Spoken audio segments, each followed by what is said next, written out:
come together. I pray that you can bless our time together, that we can grow closer to you, rejoice in the good times we have had, and just realize that you are worth pursuing, not just in confirmation, but throughout the entirety of our lives and in the next life as well.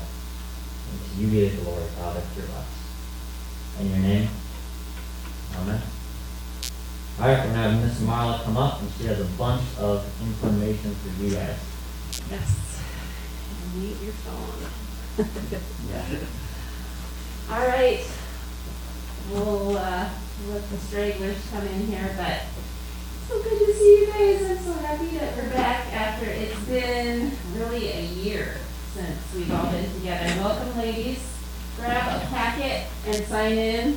Put your name on the packet so we don't lose it. We've got, so it's been a year since we've been together. A lot happens in a year. Ask Marco.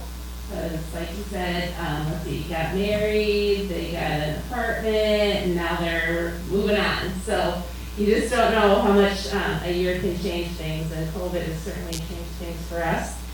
And pushed off our confirmation service, which you guys all know was supposed to happen last fall. But I think it's an opportunity for us and a good thing for us because now we've got our new building that's coming. Sammy, want to grab a packet there? And just check out that here. We've got, I don't know, has anybody been by the new building on Reading? It's going to be awesome. I was in there last weekend and it's a beautiful, beautiful space. And it's going to allow us a lot more room so we can all get confirmed together. If we were to be confirmed in this building, we'd probably have to split up and do 2 services at least, because once you get your parents and your godparents and whoever else, we just would have way too many people in here. Even if COVID wasn't a thing, we wouldn't be able to have one service in here. So the new building will allow us to get confirmed together, have one service. We don't know when that's going to be yet, but hopefully the building is going to be done in April, and crossing our fingers for an early May service. Now, COVID could change that again, who knows? But that's kind of what we're hoping for. And if you look on your sheet, the front page of the packet that I gave you, under confirmation service details, it's just, you can tell your parents kind of what I just told you. We're hoping for early May. As soon as we know, we'll get the information out to you guys. But what needs to be done before then is that all your confirmation requirements need to be completed, and I think there's only 4 people that still have stuff left to do. So good job getting that stuff done. If you don't have everything done, I'll talk to you today.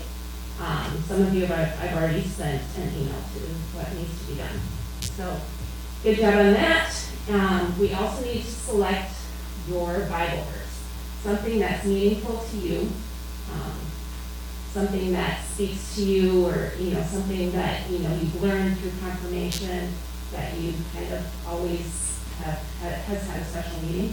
We want you to pick a Bible verse that we will have for that confirmation Sunday, and we'll be putting that in the program, what your Bible verse is and what it means to you. So we'll go through more of that later on how to pick a Bible verse. Your final worksheet needs to be completed and returned. The last page of this packet, if you want to turn to that, is something that you need to take home and work through this with your parents and answer these questions. We'll talk about this a little bit more in small groups too, but you need to answer these questions and then return this worksheet by April 1st back to church. And that's kind of the wrap up of the main tenets of confirmation, and making sure that you guys know what confirmation is all about and what we're trying to teach you. So that's going to be the last piece of the puzzle. At the confirmation service, we will recite the Apostles' Creed together from memory. If you guys can think back, however long ago that was, we learned the Apostles' Creed. And so maybe keep reviewing that so that you have that kind of at the ready when we do the Apostles' Creed at our service. We'll also ask for 2 of you guys to be readers that day at the service, and then we'll need 4 people to help us serve communion. And that stuff, those are details we'll all figure out later as we get closer to the service, but I just kind of wanted to give you an update on what it's gonna look like. And to more closely visualize what the service will look like, I want to give you a tour of the new building. Now, it's too cold to go out there, but Marco and Rachel did a video tour of it, and I think we'll show you now what this beautiful new building looks like.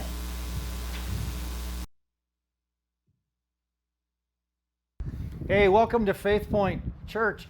We're just about done. You can see the canopy here, and welcome. Got to come in this door. Cold outside. This is a double entryway. And this is the fellowship hall, which will be used for overflow crowds, like on Confirmation Sunday, or Christmas, Easter, or Palm Sunday, or just a big funeral or big gathering.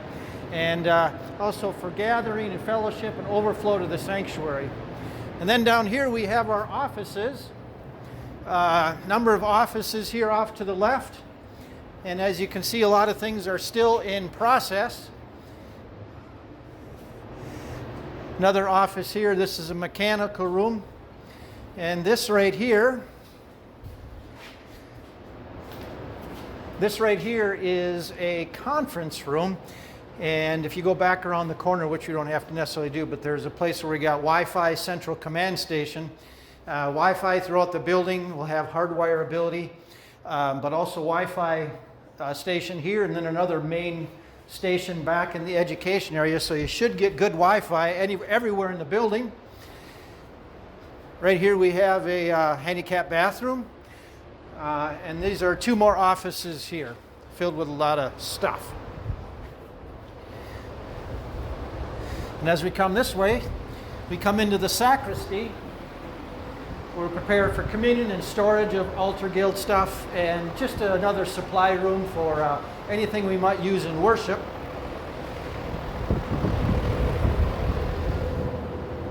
Back here we got a cubby hole to hide all the electronic stuff that'll come out here for the stage area. And there will be a big cross up here in the center there, and then on each side there'll be projection for cameras that'll be in the back. Obviously this is our sanctuary and seats well over 300 in here. Back in that right corner will be a sound booth. Let's come away from the fan, Marco. And as mentioned, the sound booth back here, and this is slated to be painted I think next week or in the next couple of weeks. They're still taping the mud. That's to the west, and there's a handicap ramp going up to the platform area. I mentioned this is the stage, or the sanctuary. These are two double doors and the overflow doors, a number of doors that open for extra overflow seating here. A fireplace here in the corner that Marco's looking at right there. And then out this door,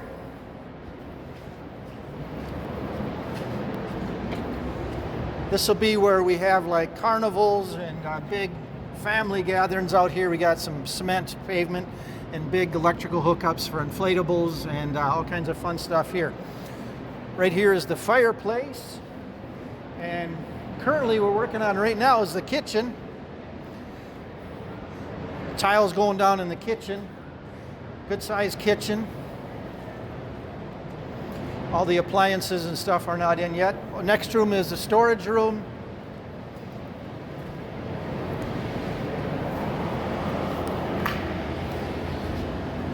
And then two large bathrooms. This is the women's and then the men's. I don't know if they want to come in here. Why not? Large women's bathroom. The tiles beautiful in here. So obviously still in process. And then the men on the other side, a little smaller but also very nice.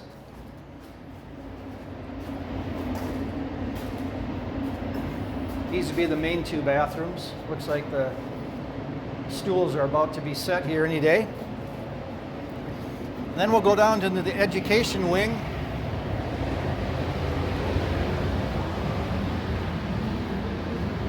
First education room on the right. Good sized rooms. Still being painted, but almost done. The lights are going up. Carpet will go in a couple, 3 weeks. And then over here,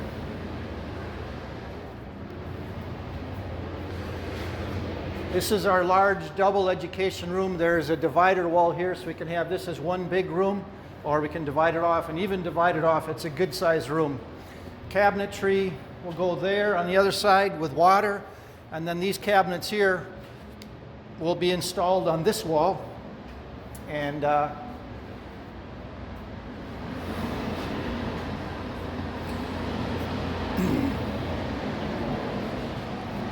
right here is a bench for, we'll have like a bench for seating and some coat hooks for hanging coats and whatnot.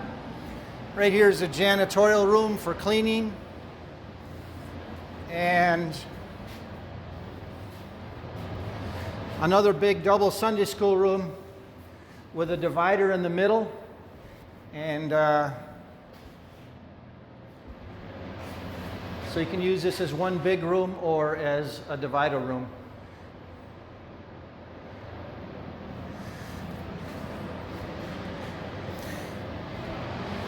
This is a mechanical room, and then there's 2 more single bathrooms back here. Handicap accessible bathrooms.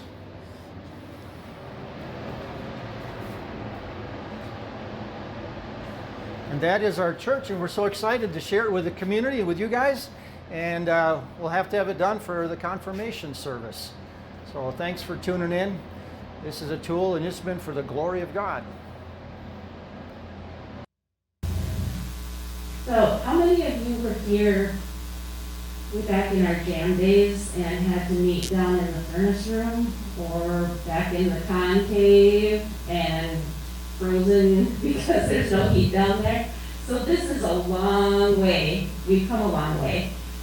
It's really an awesome building, and I'm so excited to get out there and to be able to use that space. And we're really blessed to be the first confirmation class to be confirmed out there. So it's kind of a big deal to have a new building like this, and to see in 9 years from the start of our church, when we started at the middle school with our first service, we didn't have anything, to going out to a multi-million-dollar building outside of town, and just a gorgeous space. We're going to have lots of land out there. There's going to be prairie grass, walking trails. There's, I think, plans for ball fields out there. We're going to have lots of green space that we never had here, to be able to do outdoor things. So, very exciting time in our church, and very exciting time for us as we get ready to be confirmed. So, I had a thought, and I wanted to run this past you guys and see what you think.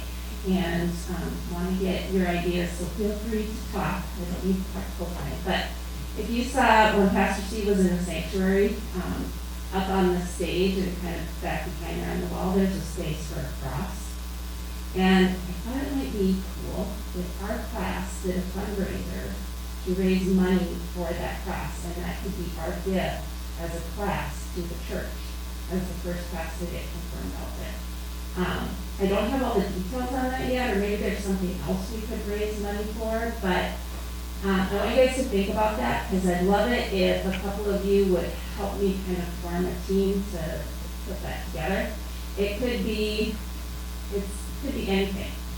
We've done bake sales in the past. We've done car washes in the past. It could be in the era of COVID, maybe it's a GoFundMe and something that we put out to our family and friends, and just send out, information about our new church, and then see if we can raise money that way. So start thinking about that, and if you'd like to be on a team, we can talk after the meeting too. I'd love to talk to you about that and see if that's something that you guys want to do. Let's talk a little bit more about that in our small groups with your leaders, just to see if there's interest in doing that. And the last thing is, obviously, new building, old building. We have to get everything from here out there eventually. And that building has to be cleaned and ready to go to get all the stuff. So we're going to need a lot of help. And so we'll probably be putting together some service times, and I'll send that out to you guys so we can work together as a class to maybe help pack up stuff here, move it out there, do some cleaning.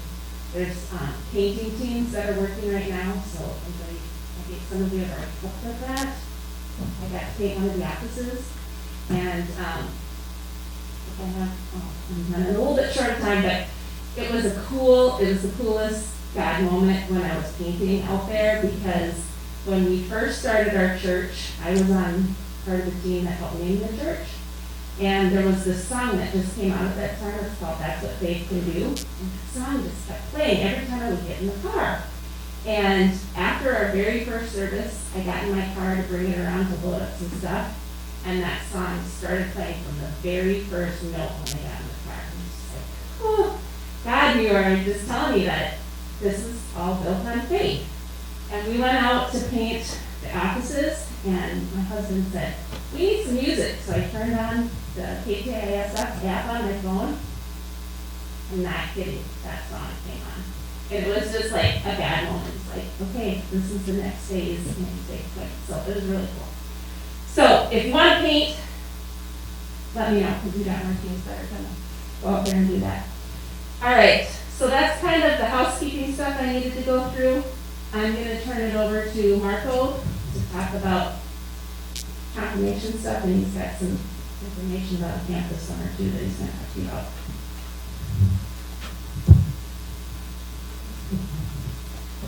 Thanks, Rob.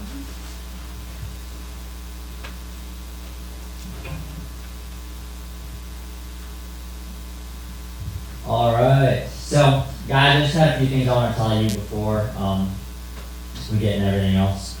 And as we're wrapping up confirmation, you're kind of going through the next stage of your life, and you're already in high school and going through the transition of life. And there's three things that were really coming to my mind, like, hey, what do I want to communicate to confirmation class, that you guys graduating confirmation class? And the three things are, one thing I'm really, really excited, pumped about, one thing I'm kind of nervous about, and one thing I'm really, really hopeful about. So first, what I'm excited about. I'm excited that you guys have made this far in confirmation, that you've learned all these things, you had your memory work done, you interacted with each other, grew in your faith, interacted with your small group leaders, and just had some awesome times here at Faith Point. And I just think, thinking back to some of the stuff that I was able to be a part of in your lives, it's been incredible. I love doing even like some of the bigger events, like when we went to that apologetics conference. I know for a lot of you guys, you're probably like, oh man, it's so boring. But for me, I was like, this is awesome, I love this stuff. Or some of you guys went to a winter retreat with me, and we were doing like polar plunging, dipping in water, and playing ping pong, going sledding down hills, and just like goofy, crazy stuff. Awesome memories with that as well. And even just this last summer, going on a camping trip with a few of you as well. And playing spike ball, love doing that. Right now, Rachel and I are still undefeated, but if anyone can defeat us before we leave, we will buy them blizzards. Some D2 is sort of our deal. There's just a lot of good memories I have with you guys here at Faith Point. And specifically your class of confirmation. I've been here with you guys for, I think, pretty much all 3 of your years. And yeah, I'm really miss you guys. I'm really excited that you guys, we've gone through this together and all the things that you've learned. And it reminds me a little bit as well of like kind of Jesus with the disciples. Not that I'm like Jesus in any way or anything, but like confirmation is a time where you learn about God, right? And Jesus with his disciples, when you read through the Bible, the New Testament, you see that him and his disciples, they learn a lot more about Christ. And they're just like normal dudes, right? Like a lot of them are just fishermen, tax collectors. They're not people that really study the Bible during their entire life. But when Jesus comes into and he interacts with them, they start to study and know him and to grow in their faith, and they're having this awesome time together. But then Jesus' life comes to an end, right? And that reminds me of, so point 2, one thing I'm excited about. We all grew in our faith together. That's awesome. But point 2, something I'm really nervous about. So what I'm nervous about is I never want to communicate with you guys that you're saved and good with God because you went through confirmation. Because confirmation does not save you. It's not a ticket into heaven. Being baptized at any point in your life is not what saves you. The only thing that saves you is the blood of Christ. And so what I'm nervous about is I don't really, we've gone through all this thing together, but I could totally see, just like from you guys sitting here, that you could think, you know what, me and God are good, it's all fine, I just do my thing, and then I do, maybe the God thing every holiday from now on, or maybe when I'm older I'll take it seriously. But that's not what Christianity is about. It's supposed to be like literally an old creation becoming a new creation. Like dead in your sin, like a child of wrath, and like a son of the world, daughter of the world, changed into a new creation, a child of God. I specifically think of, like, again, Jesus and the disciples, right? And Jesus and the disciples are really getting along with each other well, and then everything's going great. But then it comes time for Jesus, he's about to die on the cross. And they're in this garden together, and Jesus is like sweating out blood. He's literally sweating blood, and he's crying out to God, and he's just like, he's kind of worked up. He knows what's coming. He knows not only he's going to endure intense physical pain, but also this emotional, and even more so than any other pain, spiritual pain. He's going to bear the wrath of God that all of us deserve. And as Jesus is doing this, he looks to his disciples like, hey guys, can you pray with me? But they're just kind of sleepy, and so they literally fall asleep. And then he goes up to them again, and he's like, guys, did you actually get up and pray for me? Like, the hour is near. And they still like, yeah, sure. And then they just fall asleep again. They sort of drop the ball a little bit. And even before that, when they had the Last Supper together, this one really gets me. If you look closely in the Gospels, Jesus is sitting with all of his disciples, right? And he's talking to them, and he says, hey, one of you guys is going to betray me, right? And he literally goes around the entire table. You can imagine it's 12 disciples, and he goes, they're talking to Jesus, and they say, Lord, is it I? And literally, when you read the gospel account, it's just like, Lord, is it I? Lord, is it I, Lord? Lord, is it I? Is it I, Lord? And you just imagine going through this whole table. And eventually it gets to, of course, Judas. And Judas says, Rabbi, is it I? And the distinction there is that where all the other disciples said, Lord, is it I? They saw Jesus Christ not just as a rabbi, which is the Hebrew word for teacher. They saw him as Lord. They worshipped him as Lord. They saw him not just as a good teacher, a good guy to follow, but as their Savior. Their entire life was committed to Christ. Where Judas just saw him as a teacher. And literally, and it's crazy in the account. Jesus is basically just yeah, you Judas. And Judas betrays Jesus for 30 pieces of silver. Which is a terrible deal. Definitely not worth it. And I just think with you guys, even the other disciples, they struggled with Jesus. They didn't truly understand that Jesus had to die. And so when he died on the cross, if you remember, Jesus mentioned to his disciple Peter, he said, you're going to deny me 3 times. Even though Peter is literally he's the head disciple. Him and Jesus are tight. He's the rock, that's what his name means, Peter. And he's so passionate about following Jesus, sure, I'm going to do it. But then when Jesus is being led to the cross, 3 times he denies him. People are just hey, are you that disciple of Jesus? He goes, no, it's not me, it's someone else. It's someone else. And he denies him when things get tough. And there's going to be times in your guys' life, especially in high school and then when you get in college, when it's going to be really tough to be a Christian.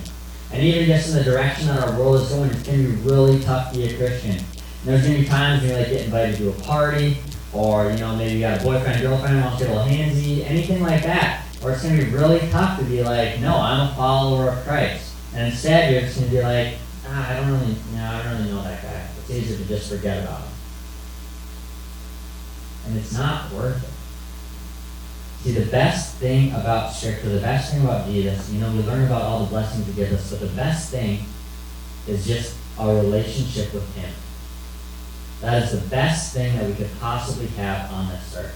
Literally, when it describes heaven, one of the key points is that there's angelic beings, and all their job is to worship God. And they just say, holy, holy, holy is the Lord God Almighty. And that's all they do. They just worship God 24/7. And we may think with our earthly minds and our earthly bodies, that just sounds like such a boring job. I thought heaven was riding 4-wheelers and eating burritos all day and stuff like that.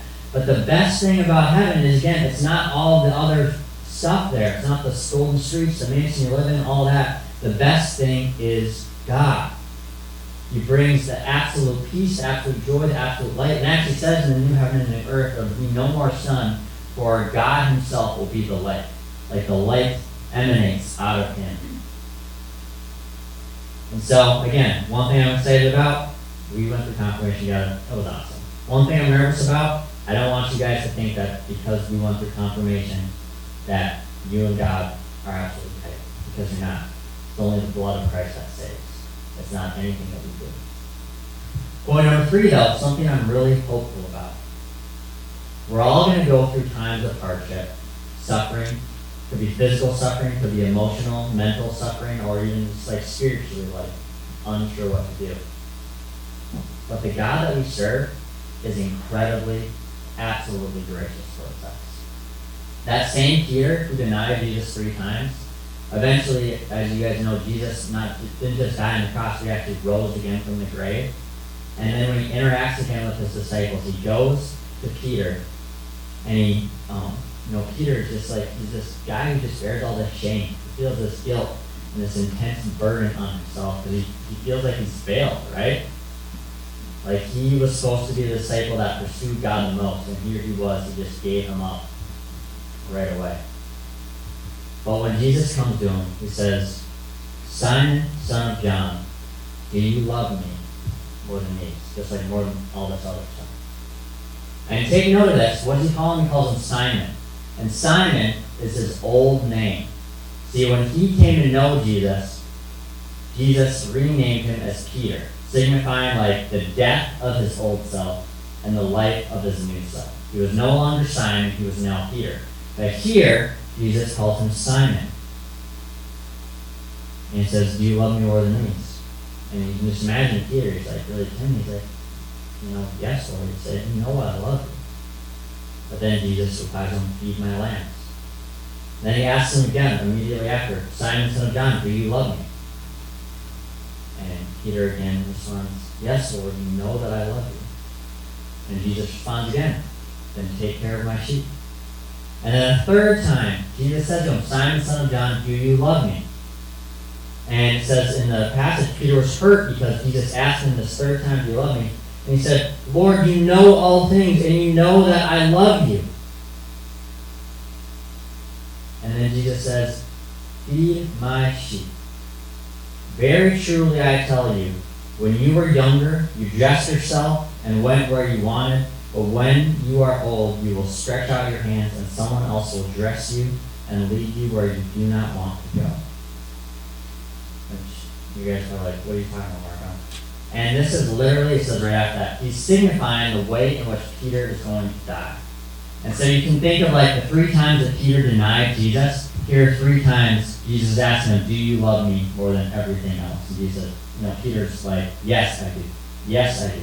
Yes, I do. And then Jesus is like, all right, feed my sheep. Like you're not just here to grow and be a better person. You're not just on this earth to learn more about me. I put you on this earth to tell people about me, to lead people to Christ.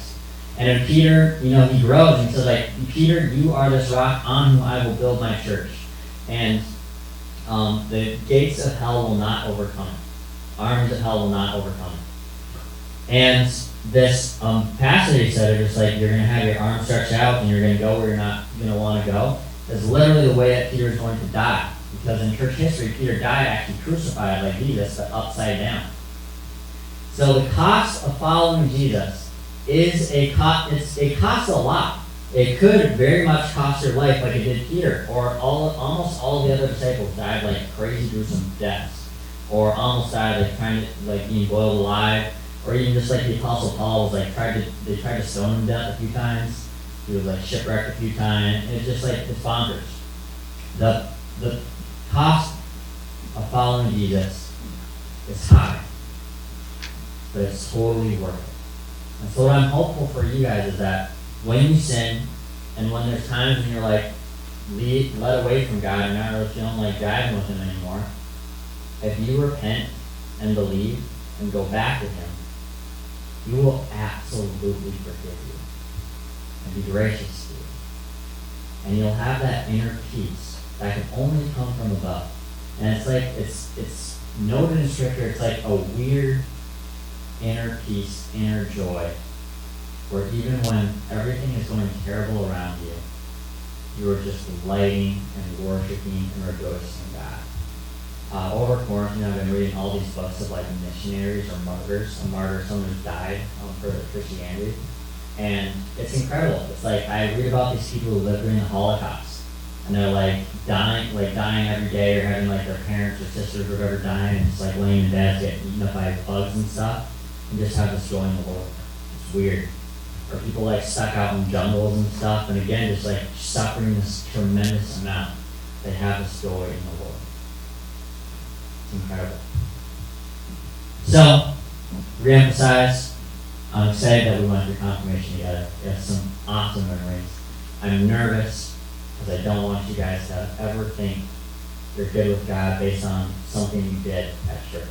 Anything that you've ever done is not good enough for God. But I'm hopeful that you'll continue to strive towards Him and repent and believe the gospel. Understand that it's not by works, but by His grace that you are saved. And He is so good. Alright, well, how will we close in prayer? No, I'll say going to close. Father, thank you once again for this time we have to talk about you. I pray, Lord, even in my inabilities and my weakness, that these youth can see how glorious and good you are, that they may come to know you and not need to depend upon parents or pastors or friends, but they will make their faith their own and come to know you as God. Pray that you give them a passion for your word, Father, that they will seek you in your word daily and come to know you and delight in you and everything. And that you give them this inner peace and joy and humility and desire to repent and believe in you. All for you and for your glory, Father. In your name, amen. All right. So I have another announcement for you guys. I want to invite you all to a Bible camp that I worked at, and some of you guys have actually been there before. It's the same place we go for winter retreat, and it is one of the most incredible things. This is Marla. There should be a slide that says Blue Water Flyer. You can double click. Yep, so right here, and you guys have this within your packets. Blue Water Bible Camp is a super duper awesome camp. I worked at it, I lifeguarded at it, I counseled at it, and one of the weeks that you guys could go is this June 14th through 18th week. It's a Monday through Friday, and it absolutely, like, it is a life sort of changing camp. And as you guys are going to grow in your faith, and I know, and if it's anything like when I was in school, I was in school just not even that long ago. A lot of your friends are probably like not super Christian and kind of doing their own thing. And it's really good to get in a body of believers if you want to grow in your faith. And Blue Water Adult Camp is just an awesome place where you can kind of just, you don't need to impress a bunch of people. You can kind of just be yourself and get to know God more. And if any of you guys want to go to this camp, I will make sure I at least am there for one day that week, and probably more. Maybe if I can swing it, I'll try to get you there the entire week. I'd love to just hang out with them. That'd be cool. And just to have a little bit more of a glimpse of what Blue Water Golf Camp is about, we have a fun little video that you guys can watch right here. And you can click the full screen over on the side before you play it, Miss Marla. So that is Blue Water Bible Camp. It seriously is an incredible experience. I went there growing up as a kid. I counseled there. I lifeguarded there. I still go there from time to time. Flawless, isn't it? Probably saw that video. I mean, I literally couldn't imagine how beautiful that's And it's great. So if you guys are interested at all, we have that form in there, and you can register online, talk to your friends, register as a group. You can be in the same camp together. It's awesome. Pastor Steve, you can head on up. I didn't get the video in the recording, it wasn't on the record. I know, that's fine. Hey, guys. This on, there you go. Good to see you all and spend some time with you as well. I forgot about Marco's Spike Ball Challenge. I don't know if we can play spike ball in the winter though, so I don't want to leave without being obedient. Anyway, a few thoughts, and I want to share a story in our time together. This is kind of our time to meet together before the actual confirmation service. For whatever reason, sometimes confirmation is thought of as being similar to graduation. And even though graduation technically isn't an ending, in fact, the word commencement means beginning, not an ending. Like when you graduate from high school, it's really beginning.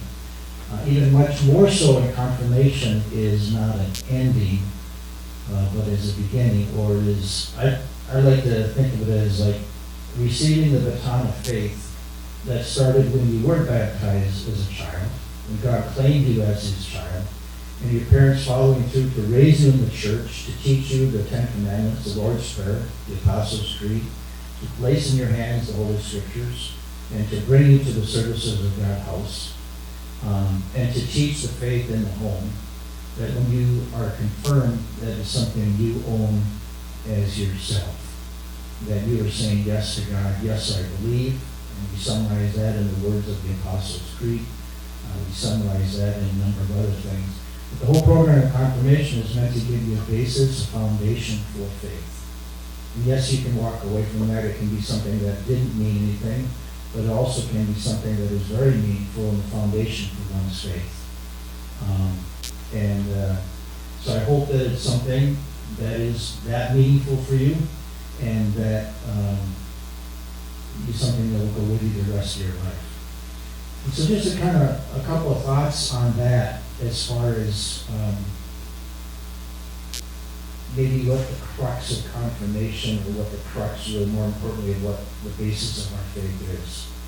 Certainly one of the terms very important you've heard me talk about, or we've talked before, is the whole understanding of grace. And we talk about grace, God's redeeming action contrary to our earning.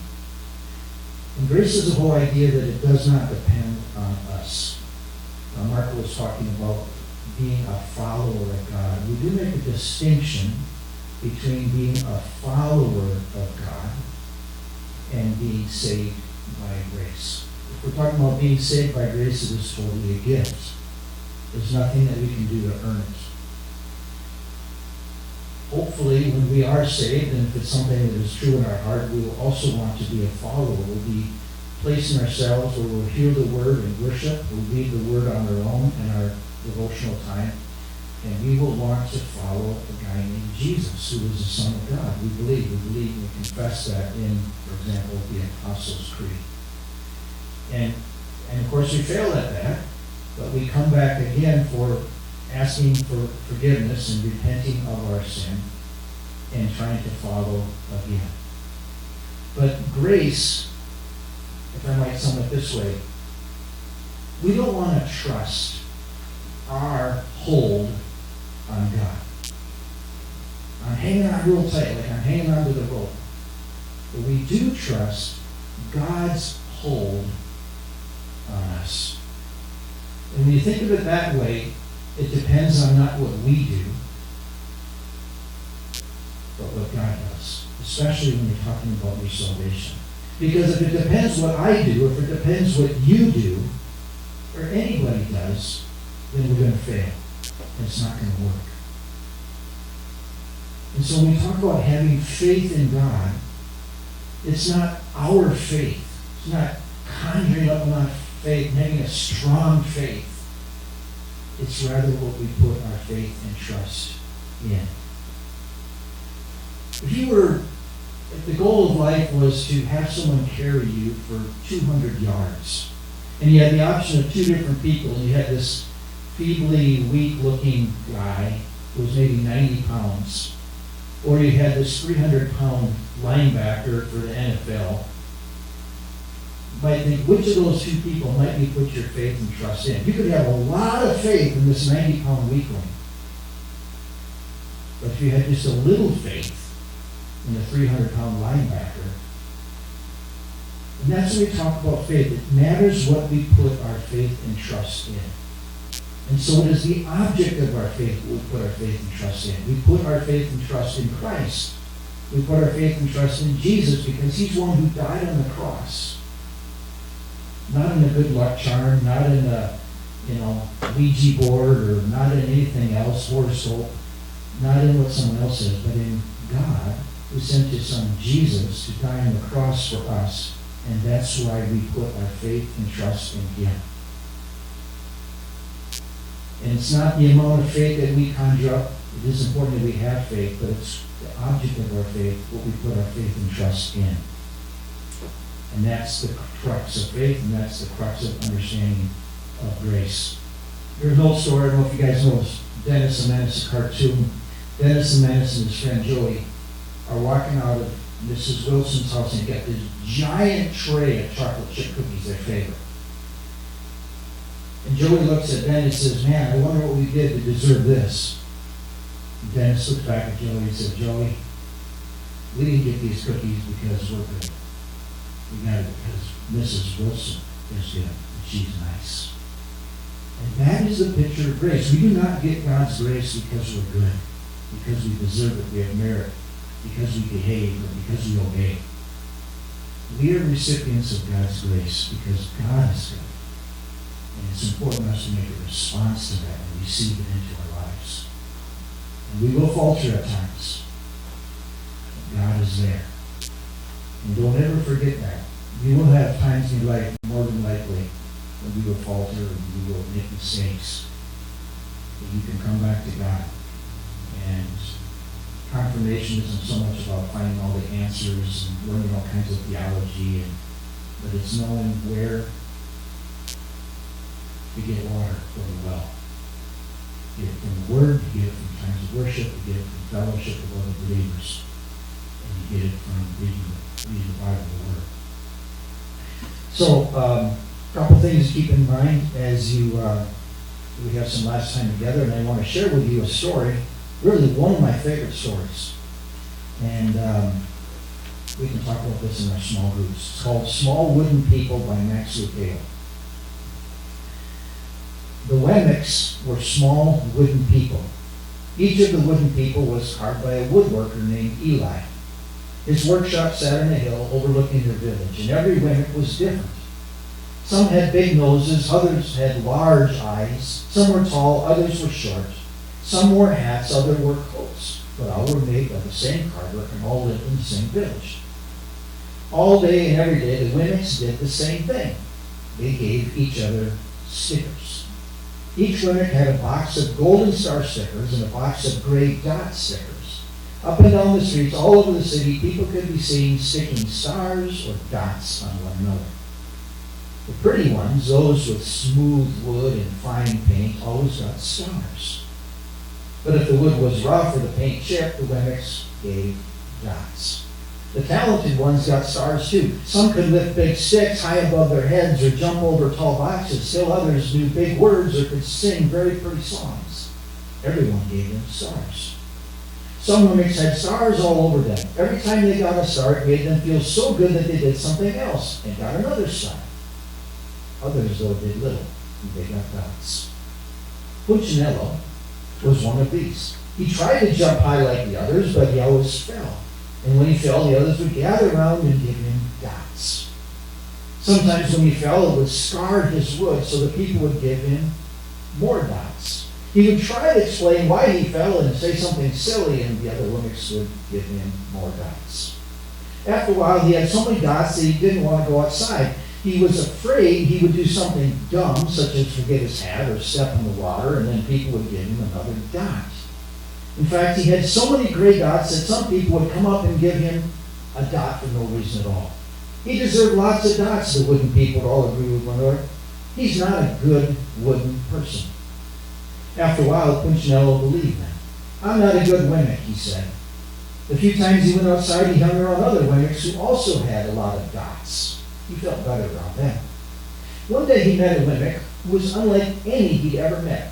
She had no dots or stars, and she was just wooden. Her name was Leah. It wasn't that people didn't try to give her stickers, it's just that the stickers didn't stick.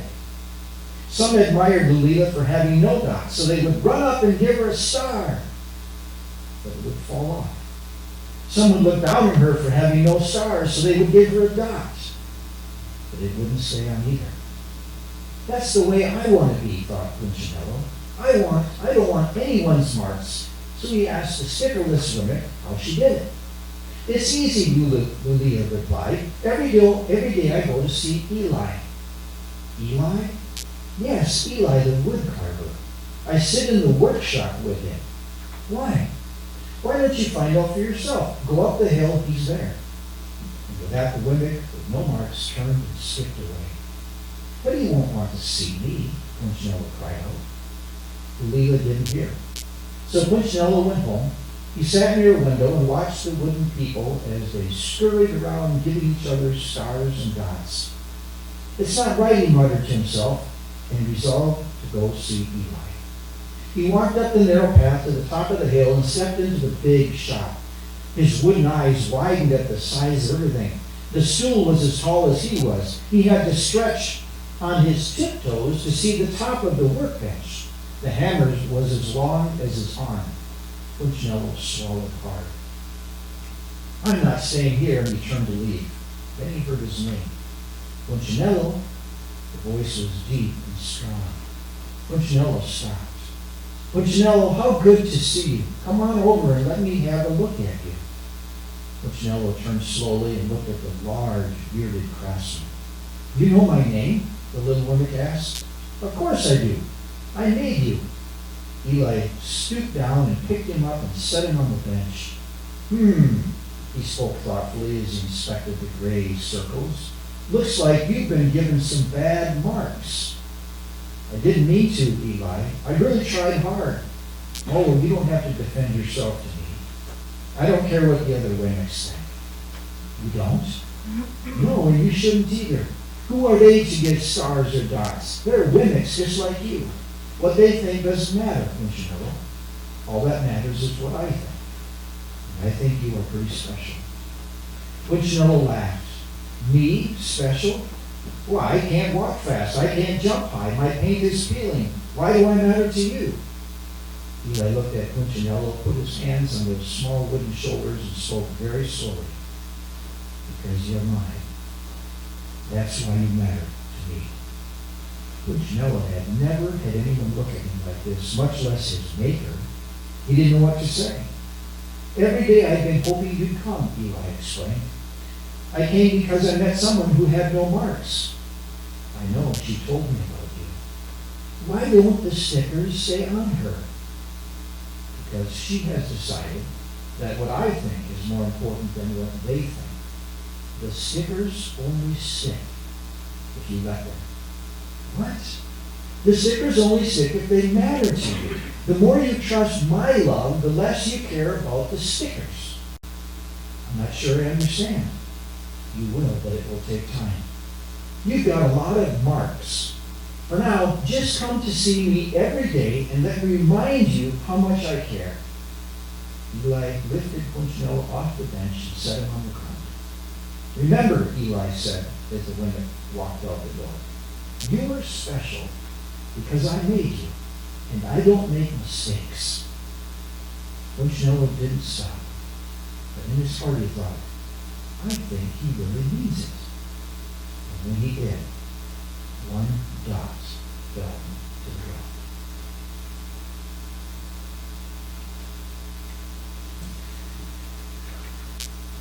So we'll talk about that in our small group, and I think Marla has some more words for us to share. We're going to break up into our small groups, and we're just going to go through some discussion questions about Pastor Steve's story that he just talked about, and we're going to break up into our elementary group. So my group is going to go back here. Cassie, your group can go in the conference room. If you're in Tim's group, you're going to go with Pastor Steve to the man cave, and Marco's going to take Eric's group. So Andrew, Hunter, and James, you can go with Marco. That's just going to be in the green room downstairs. And then Grant, Mason, and I will have to see for the next. We're going to just discuss in your small groups a little bit until 2:10. and then we'll come back here and we'll wrap up here.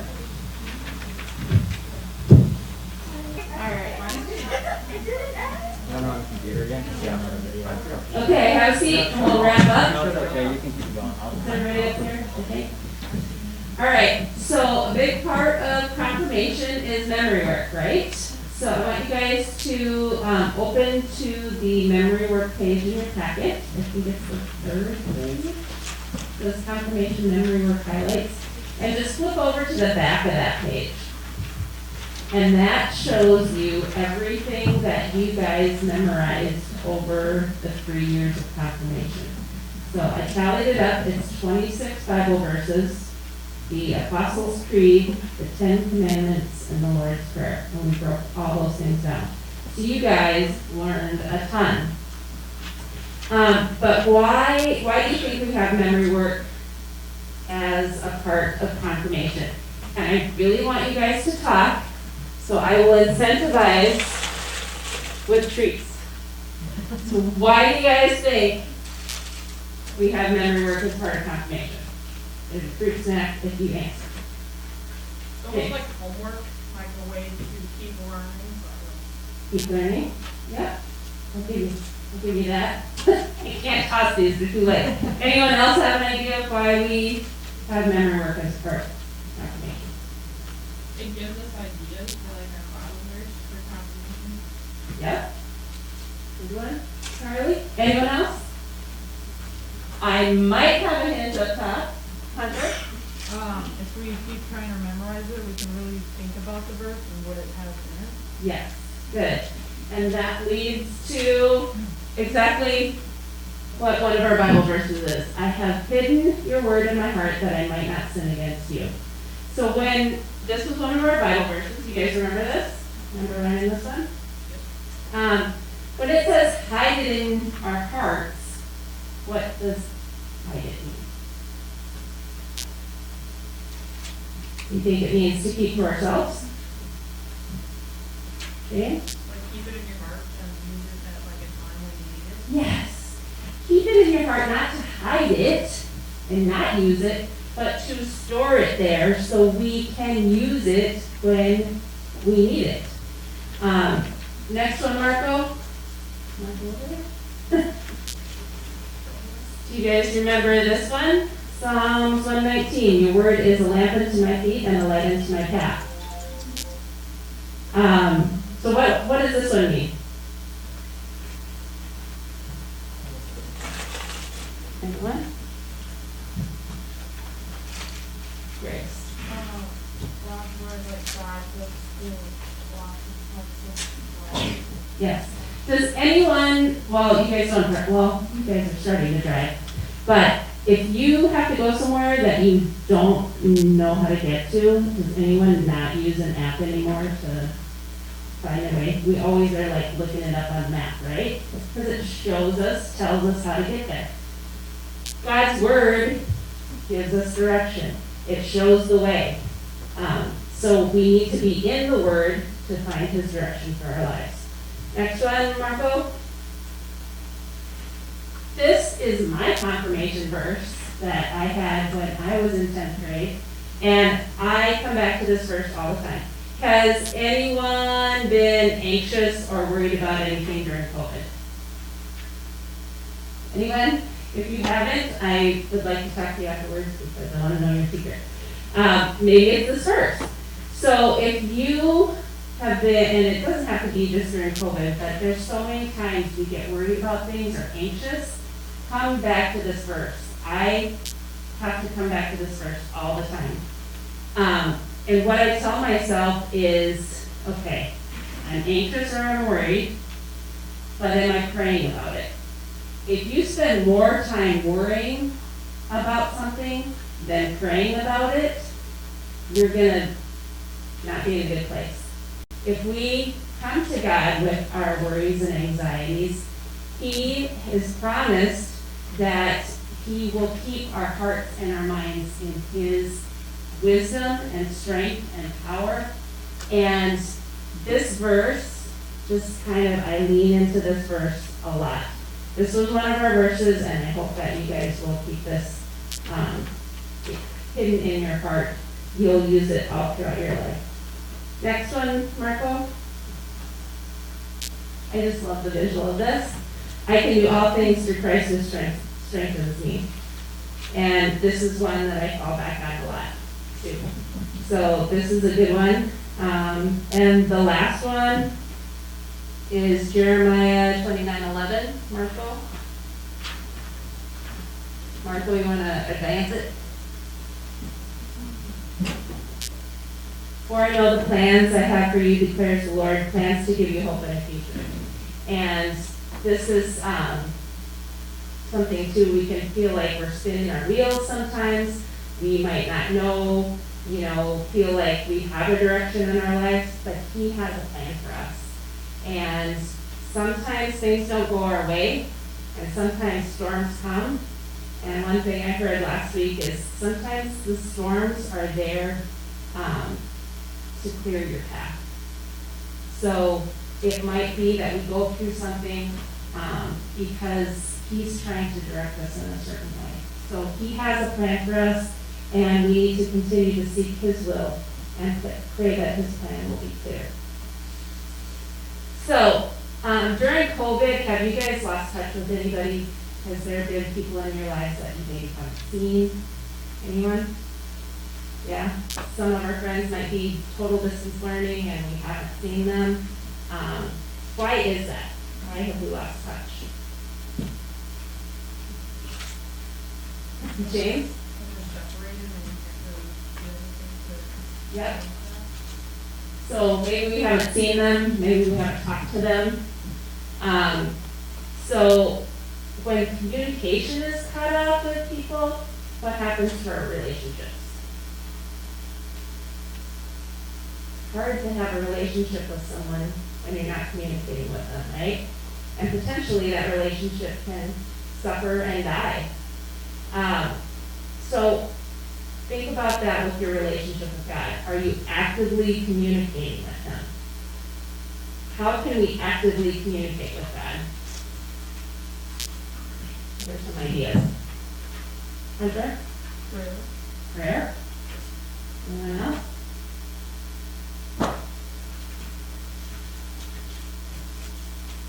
How do you think God communicates with us?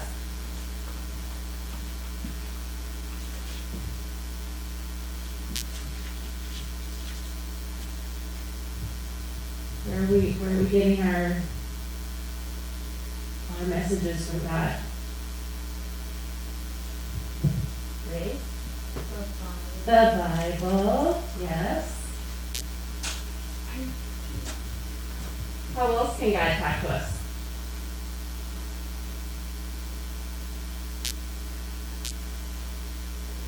Maybe through others, maybe, like, I know He talks to me a lot through the radio, through a song that He sends at just the right time.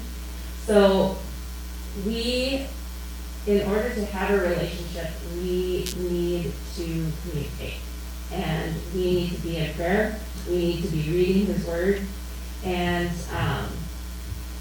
just want you guys to encourage you to keep that communication open as we go through the rest of your life, really. Because that is, if we cut off that communication, then we're really suffering in our relationship. So I want you to think about that, and I want you to think about what God has called us to do for others. Because I think sometimes we start to focus so much on ourselves that we forget to show His love to others. And He has called us in, you want to put up the next slide, Marco? I heard a speaker last week, and it was this verse, John 13:34. And I couldn't remember what the Bible verse was, and so I went to Bible Gateway. If you guys ever are looking for a Bible verse, go to BibleGateway.com and you can type it, if you just think of the word or whatever it is, you can type that in the search bar, and it'll come up with the verse. And I was looking for this verse, and I went to Bible Gateway, I didn't even have to do a search on it, it was the verse of the day. So, pretty sure that was God's way of telling me that I need to tell you guys, that we need to love people through this time. It's a challenging time, but we can show love as Christ loved us. We need to love others as he loved us. And Christ loved us so much that he died for us, right? So how can we show that kind of love to others? And some practical ways that we can do that during COVID, I think we just need to check in with people. If there's friends that you haven't talked to for a while, maybe just send them a text. Say, how are you doing? Reach out to other people, and you can show God's love in that way. You can volunteer for things, you can pray for others. And I think one thing, when we start to feel bad about ourselves or bad about something that happened to us, if you do something nice for someone else, you can cure those bad feelings really quickly by focusing on other people and not keeping the focus on yourself. So I want you guys to just think about those things, that you are a representative of Christ when we do those things and showing his love to others. And I think that's a really important part of the role that we can play during this time when we're struggling, and our friends are struggling too. So reach out to them. So I want to do just show you a quick video recap of our time together over the years. So Marco.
Great 3 years with you guys, and I would encourage you as move on and with our next youth and family minister when they come, we'll have more opportunities to get involved, and I would encourage you guys as you go through high school to stay involved with youth group and different things that we'll be doing as we move out to the new building. But before we go, we'd like Marco to come up here, please, to say goodbye to Marco. We're super sad that he's gonna be leaving, and we'll miss Rachel too, but we wanted to say thank you for the past 3 years and for all that you've done for us as a confirmation class and church as a whole, and we have a little gift that we'd like to give to you. Oh, You don't have to open the card now, but you do have to open the gift, so we can tell you what's all in there from us. So, Marco has, yeah. there's something in there to go with that. Marco loves salsa, and that was the first thing I learned about Marco. He loves salsa. So, we got him some salsa. Matea's gourmet salsa, Yes. uniquely different. And you don't have to share that with anyone. And the next thing I learned about Marco was, oh, that's for Rachel. So, was that he, loves, he's not a coffee drinker, he loves tea. So Yeah. that's to keep you warm up in International Falls, where it's even colder than here. You make yourself some tea. That's the best tea This, ever. I don't think I've had it. It looks good. It's really good. And then he told us that, if there's one more thing there. If anybody makes him a bracelet, he will wear it and keep you in his prayers. And this is from our class, and it is new prayed colors. Ooh. So now you have to pray for all of us. So Alright. we are sad that you're going, but we're excited for what you have in store for you in the future and for us as well. So thank you. Let's give him a round of applause. All right. Thank you, guys. I'm really gonna miss you. Go to Blue Water Bible Camp, and I'll hook up. I'll hang out with you. All right. You want to close us in prayer, and then we'll be done. Father, thank you once again for this time we have. Thank you for this confirmation class and all the fun times we've had together. Again, Father, I just pray that they come to know you and know you abundantly, that they see our time on this earth as not just to please ourselves, but to know you and tell others about you as well. May we grow closer to one another as we ultimately grow closer with you. Thank you, Father, for this confirmation class. In your name, amen. All right. You guys are excused. Remember